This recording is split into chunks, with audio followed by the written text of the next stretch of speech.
once more to Clever Chats. You already know this is another episode. The podcast where real stories, honest conversation, and clever minds comes together. Where life experiences, listener submissions, or deep dive into everyday topics. We're here to chat, connect, and maybe even change the way you think. Let's get into it. Alors, bonjour tout le monde, bienvenue au Clever Chats. C'est un podcast où des gens intelligents, des gens curieux se rencontrent, où on parle des témoignages et on essaie de changer votre façon de voir les choses. Alors, restez connectés parce qu'on va beaucoup parler. Welkom bij Clever Chat, de podcast waar echt verhalen, echte gesprekken en slimme gasten samenkomen. We delen levensverhalen en praten over alledagelijkse onderwerpen op een Friese manier. Laten we beginnen. Today, ik wil net het Nederlands gaan. Ja, geen probleem hoor. Geen probleem. Today I have a special guest. This is a special episode and I'm telling you, I'm super excited about this one. This is a person that I've known for quite a while. I've been following her for more than 6, 7 years, since she was a student, and I watched through her entire process until she becomes a lawyer. She's a lawyer. She studied law, and she graduated in 2021. But I have it in the studio, Tresila Wanzo. Wanzo, yes. Wanzo. It's fine. It's not an everyday name. Welcome to Queverta. Thank you for having me. I'm really excited to have you. I'm honored to be here. Thank you so much. It's been a while. Right. We've been talking. Yes. And normally I send you DM. So whenever I see that you achieve something, right. and I always tell you how proud I am of yes. you. Because you already know we're in Europe, and having role models are not that. We don't have a lot in yes. the Black community, just say. Exactly. And seeing a person like you going through life and literally see you grow from a student to a lawyer, right. and you practice civil law, criminal law, and you help people with almost everything. Yes, it's been a journey. Thank you for always being so supportive to me. You're definitely welcome. Yes. It's really gets to the point where I even how shall I say it? I even recommended you to my sister-in-law. Oh, is it? She was studying law as well. Oh, yeah. In Ghent, University from Ghent. Yes. And so she was telling me that she has a difficulty with having people that she can look up to, especially in law. Right. And you are the only one that I knew. Right. Back then, you're the only one that I knew, so I had to tell her to follow you through Instagram or YouTube, and she did. Oh, that is. She did. You won't know that she was my sister-in-law. She didn't tell me. No, she did, and she showed me the DM that you guys sent each other, and you were amazingly supportive. Oh, thank you. And just doing that without knowing that I was the one that recommended them shows right. what type of a good person you are. Right. I can relate to that struggle because obviously when I went to school or when I started uni, I remember there were maybe like 4 Black people in a big place filled with like 200 students. Yeah. And that was like the first months. After that, there were less and less and less. And I didn't really have like a role model to look up to or someone that I could call and go to or from our ethnicity or anything. So whenever people write to me, I always try to be as supportive as I can. Oh, that's beautiful. It honors me. Thank you. That's beautiful. When she told me, I was really happy. I was proud, as if right. I'm a big brother to you already. Right. But it's really mind blowing, and so I wanted to pick your brain a little bit, right. knowing who you are as a person, because we know you are the lawyer right now. That's right. a beautiful achievement. I was looking through your profile. Right. I went through your Wikipedia, tried to read as much as I can. Wow. Search through your videos. I know I don't have the permission, but I tried to do as much research as possible. It's no problem. But it was a beautiful experience, and right. I wanted to know who you are as a person. When were you born, if you don't mind sharing your age? And where do you come from? Were you born in Belgium? Were you born in Kinshasa? When do you make the transit? And then I will ask you questions as we go. But I want to know, like, your real life story from when you're from birth to where you are now as a person, if you can just summarize that. Yes, thank you for the question. So I'm Tresila. I am 29 years old, so I'll be 30 next year. I was born in Kinshasa, DRC, and I came to Belgium when I was 12 years old. Okay. Yeah, because my father was already here. He studied here, so he got his nationality, and then we followed up, so I was quite young. I've always lived in the Flemish side of Belgium. So that was the thing that pushed me, obviously, to speak Dutch and to learn Dutch. At the time, I didn't like it. I didn't like going to school because we spoke French and everybody was speaking Flemish, and we just couldn't understand. And that was really hard. But, you know, we really did our best. We really tried to get along as much as we could. And we finished, you know, with great results. And I've always studied in the Flemish region as well. And then I went to uni in Leuven first. I didn't quite like it there, but I wasn't prepared. To be honest, I was not really prepared. Okay. And then I changed. I went to Brussels. So that's where I did the 3 years. And then I had my bachelor of laws. And then I did 2 years of civil and procedure law. And then I graduated in 21. So now, it's still a Bachelor of Law or a Master's in... A Master's. So you do 3 years of Bachelor first, Yeah. and then when you have your Bachelor degree, you can do 2 years of Master's. And only when you finish the Master's, you can actually think of becoming a lawyer or anything. I wish I would have done my Master's, actually. It's never too late. No, it's never too late, that's true. late. I can definitely relate to your story as well, because I also came to Belgium, actually Holland, when I was 17, going on 18. So I was actually almost an adult Yeah. when I came, and coming from Sierra Leone, we only speak English. Yeah. So the same exact struggle that you went Right. through in school. Right. But for one or another reason, the language came in very fast, because unfortunately for me, I couldn't go to a normal school because by the time I arrived Belgium, I was already 18. Right. So I needed to go directly to learn the language Right. before going to school. I had to do because I get the language in a year time. I can already speak the language. I right. finished all the stages that were needed for the language. I think 4.2 was it. And since I did not go to a secondary school, I was told to do a toelatingsproef. Oh, yeah. So I don't know how to Right, how to admission translate exam. something Yeah, like that. right. To make sure it gets to the level of your Of your course. Netherlands to know Yeah. if it's on par with what to expect in whole school. Right.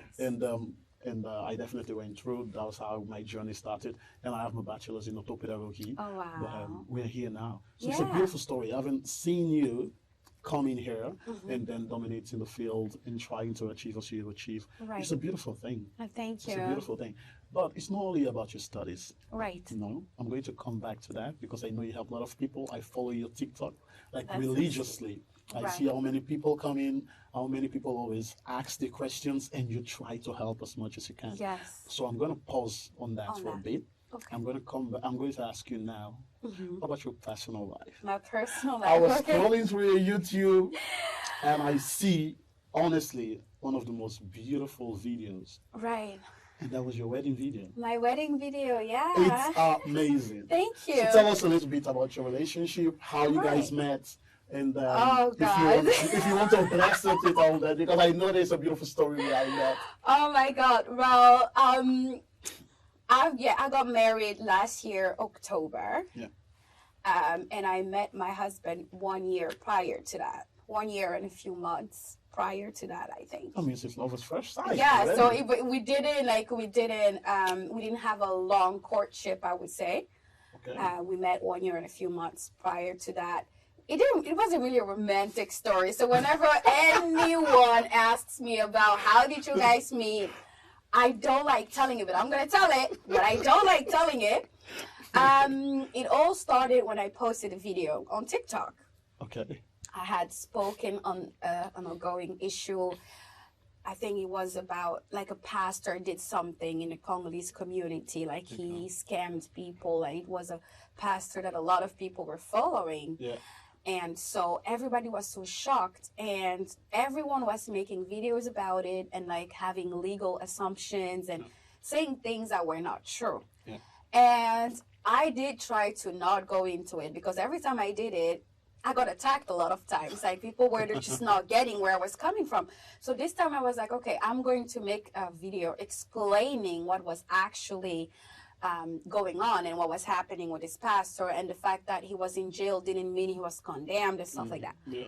So I made a video like that, and it got viral, like everywhere. All the big Congolese pages were posting the video.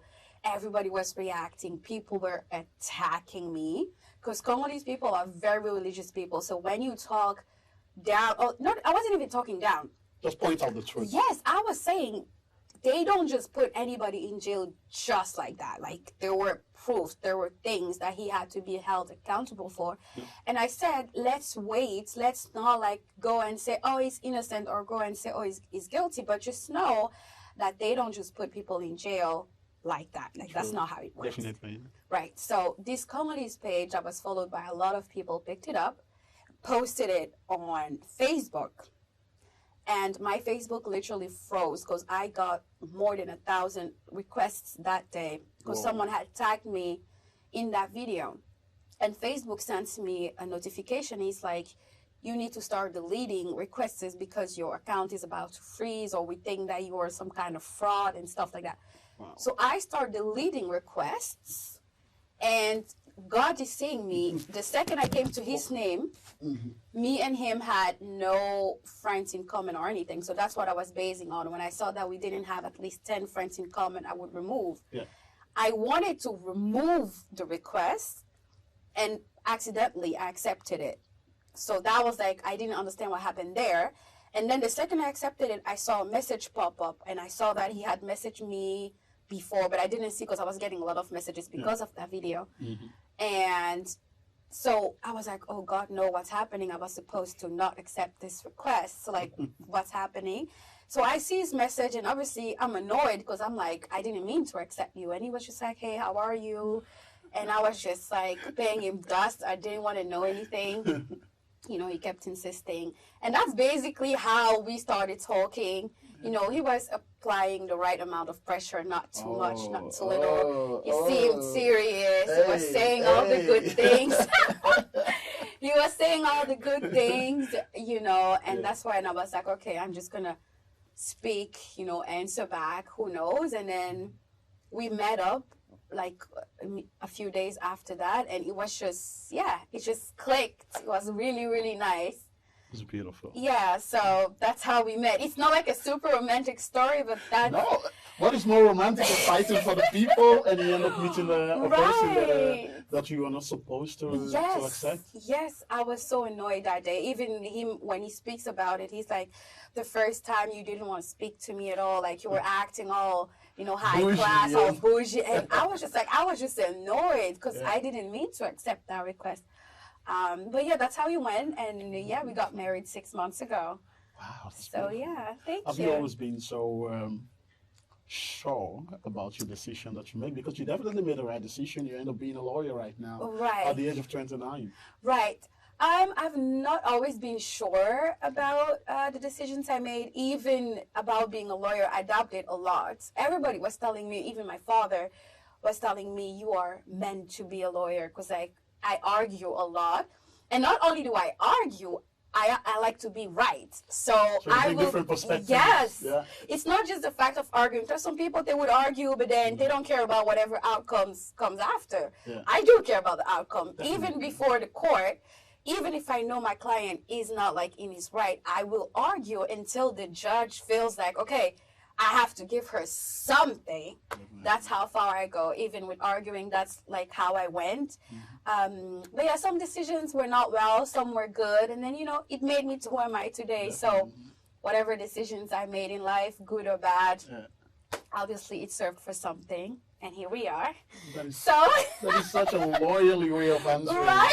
You say, you can't even say, even if my client is guilty, you said, it's not on the right side. Yeah, I can't speak down on my client. But that is beautiful. Right, because in his mind, he's right somehow. Yeah. Everyone have, like, even when they do bad stuff, in their mind there is something that to them felt like that was the best thing to do. So that's how I have to try to translate it in court.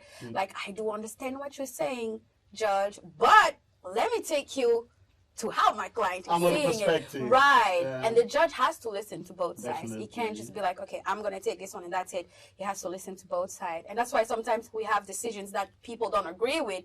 But obviously, you know, it is what it is. That brings me to my next question, actually. Yes. Since you already take us to call. Right. I always have questions. I know perspective matters. Right.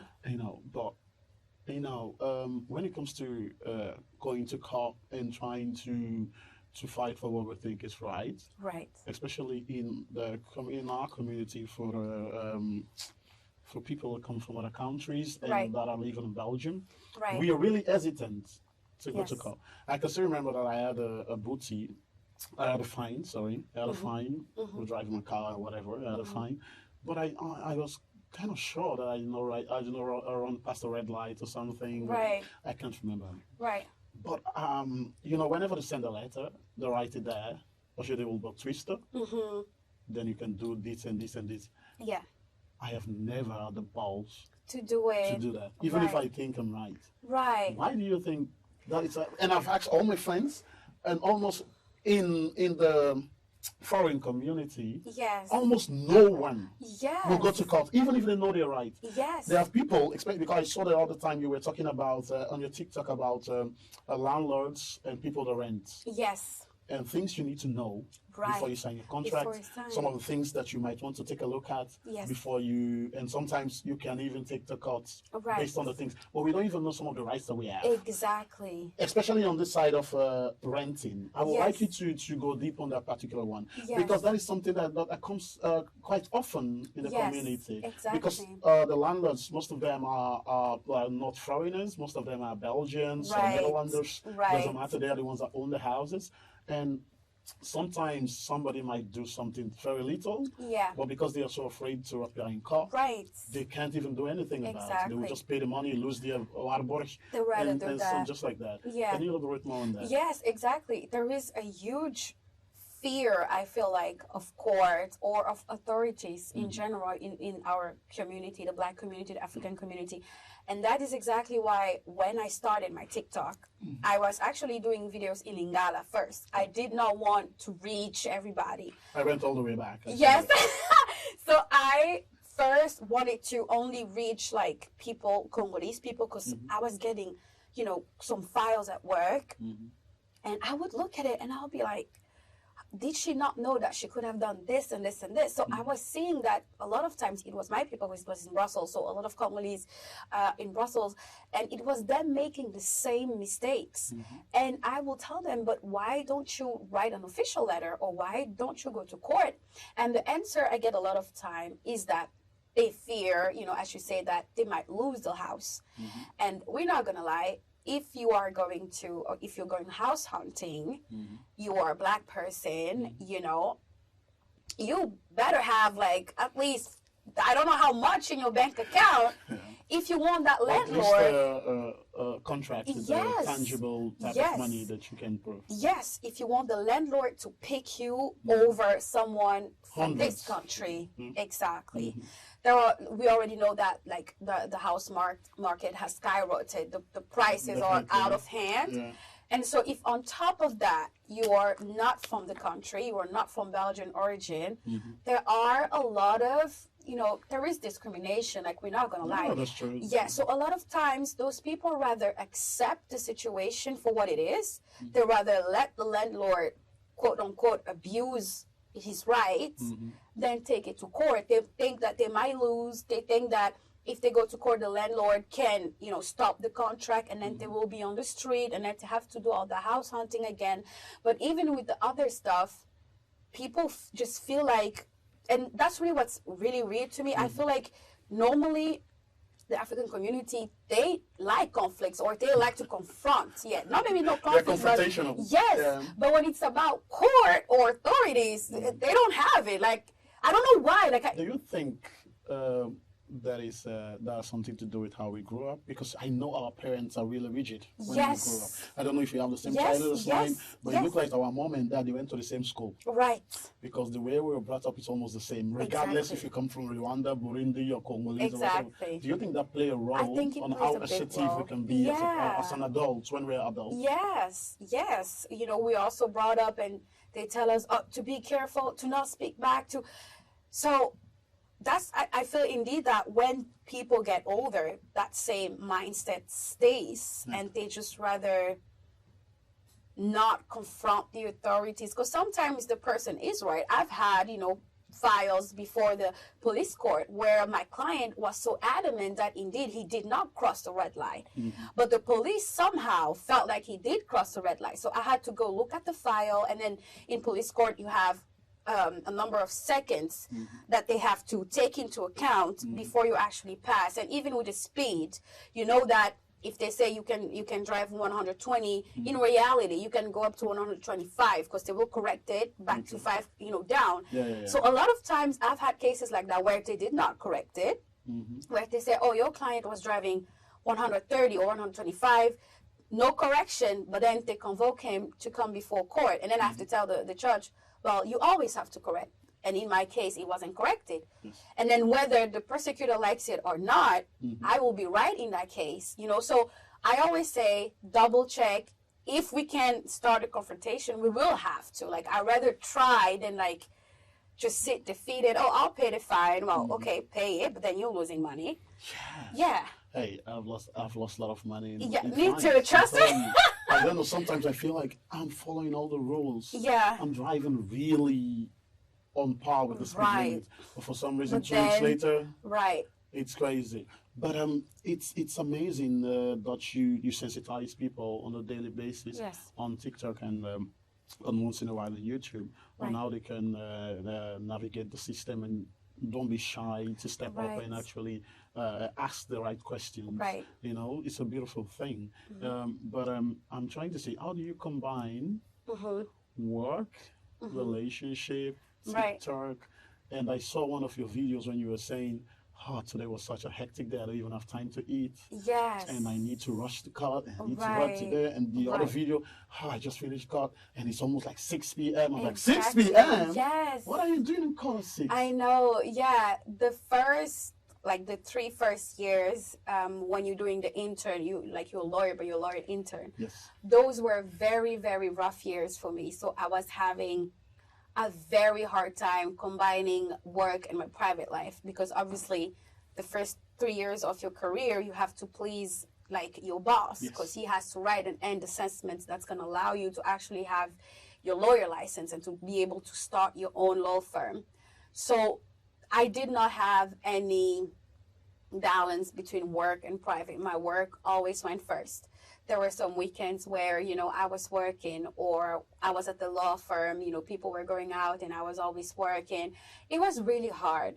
But in my last year, I feel like I got more bold and more confident, and even, stand up to my boss and be like, listen, I can't be, I won't be, I can't be doing all this, because I was really depressed. I was really sad. Oh, wow. Yeah, I wasn't happy anymore. And that's when I finished the internship, I didn't want to stay there anymore either, because when I started, I gave so much. I wanted to achieve so much. I wanted to show him, hey, you made a good choice by choosing me, because there are a lot of students that cannot find internship or law firms where to actually do their internship. So And you're seeing the finish line already. Yes. I'm almost a lawyer. Yes. So I was like, I really want you to see that you did a good choice by choosing me. But then because I did that, he expected a lot. So he expected a lot from me at that time. So it was too much. I was at work 6 days out of 7.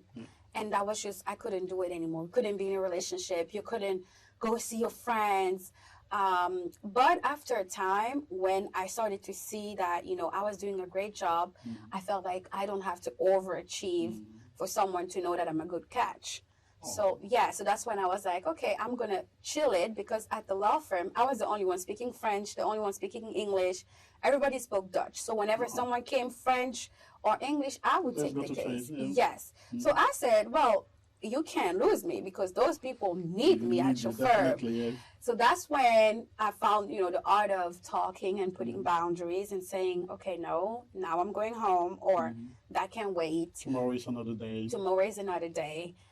So when I was able to actually start working for myself, when I finished my internship last year, that's when I said I didn't want to work for someone a whole week again. So now I'm working at a law firm 2 days out of 5, and the other 2 days I'm at home doing my own things, working at my own pace.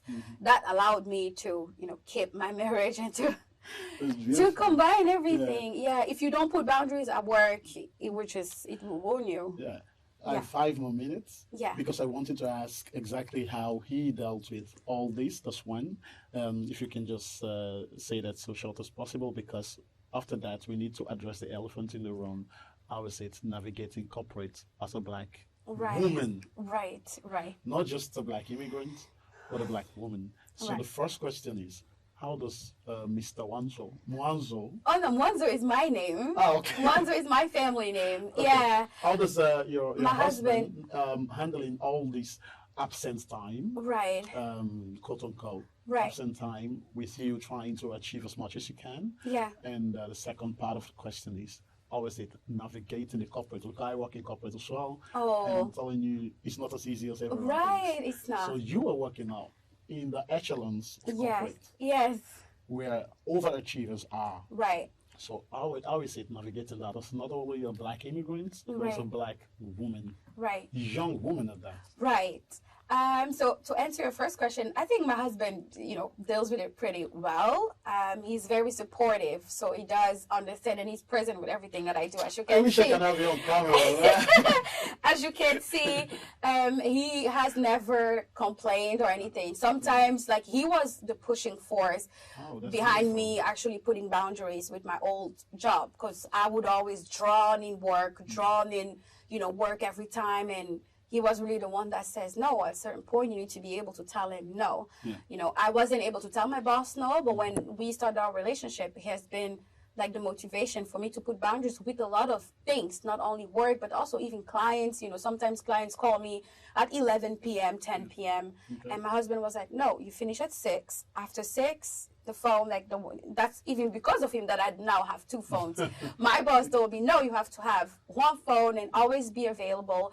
But that's not, you can't do that. But my husband has always been very supportive of me. That's beautiful. Yes. That's beautiful. Never made me feel bad for staying longer at work. Always Come making home sure. to massaging the feet. Yes, a home Hey, cooked man. meal. Hey. So, And he's also from Congo? yes. Do That's Congolese why. men come like that? Yeah, well, I found a good one. So I can't speak about everybody, but Because I've heard some things. no, not all Congolese men are like that. Maybe he was like this, but not with me at I least. thought only. You gonna try? Let me just leave it there. All right. Anyways, the second part of it, like I said, this is an elephant in the room, like a clever chat. Right. The entire niche of the entire part of clever chat Right. is navigating corporate as an immigrant or black person. Yes. So how do you navigate through a corporate? It has its struggles. Yeah. I'm not gonna lie. You are underestimated a lot, Yeah. and sometimes people want to see you at work before putting a value on you or before thinking, oh, this is someone we can take seriously. Especially in the beginning of my work or when I started, like judges will look down on you, other lawyers will look down on you, and especially when you're black, there is just a lot of ways people feel comfortable treating you. That must not feel very, very draining. Yes, it was really hard, and I've had to learn to be firm and to really stand up for myself and to never just go along and just laugh it off. No. I remember this is probably the one of the worst things that happened to me. I was supposed to go to criminal court. Yeah.